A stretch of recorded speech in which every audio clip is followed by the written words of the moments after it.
Kauan sitten, aikojen alussa, kun maailma oli nuori ja tähdet tanssivat taivaalla, oli olemassa maa nimeltä Asteriala. Asteriala oli satumainen paikka, jonka vehreät metsät kuhisivat elämää ja vuoret kohosivat kuin valtavat vartijat taivaan rannalla. Tässä maailmassa asui monenlaisia olentoja, niin haltioita kuin kääpiöitä, lohikäärmeitä ja keijuja. He elivät harmoniassa luonnon kanssa ja jakoivat keskenään tarinoita, jotka kertoivat menneistä ajoista ja tulevista seikkailuista. Eräänä kauniina päivänä Asterialaan saapui salaperäinen vieras, joka tunnettiin nimellä Tähtisielu.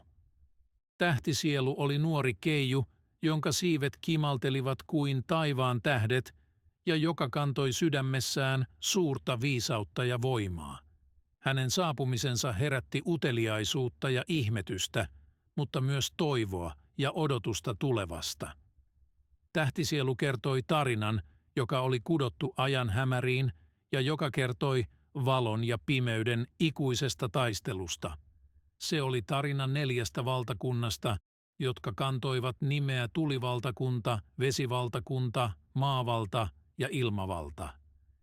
Nämä valtakunnat olivat kauan sitten olleet yhtä, mutta eräänä päivänä pimeyden voimat olivat saapuneet ja jakaneet ne 4 osaan, luoden eri puraa ja epäsopua. Tähtisielu kertoi, että vain 4 rohkeaa sankaria, 1 kustakin valtakunnasta, voisi yhdistää voimansa ja palauttaa harmonian Asterialaan.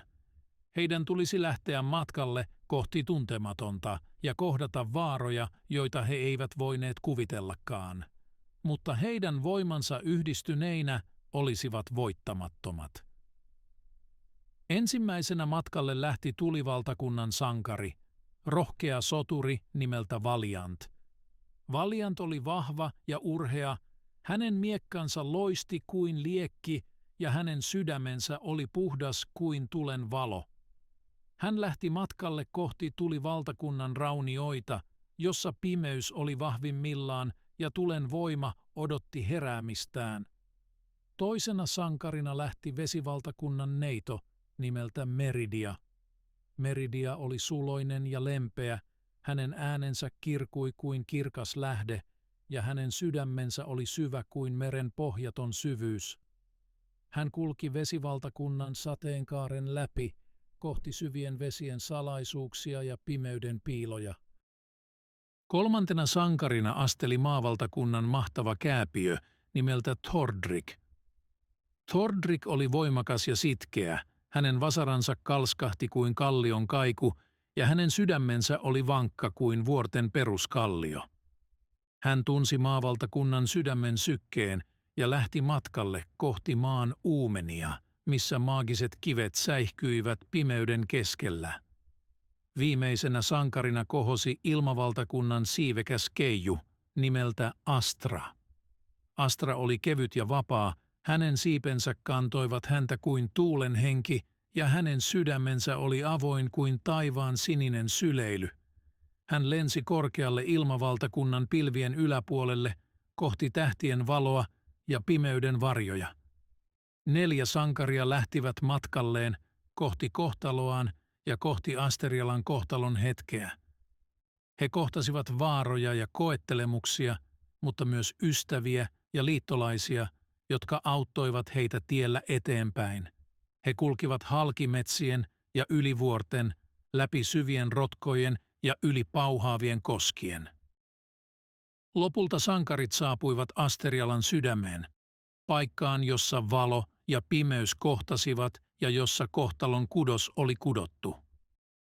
He kohtasivat pimeyden voimat, jotka yrittivät estää heitä, mutta he eivät perääntyneet.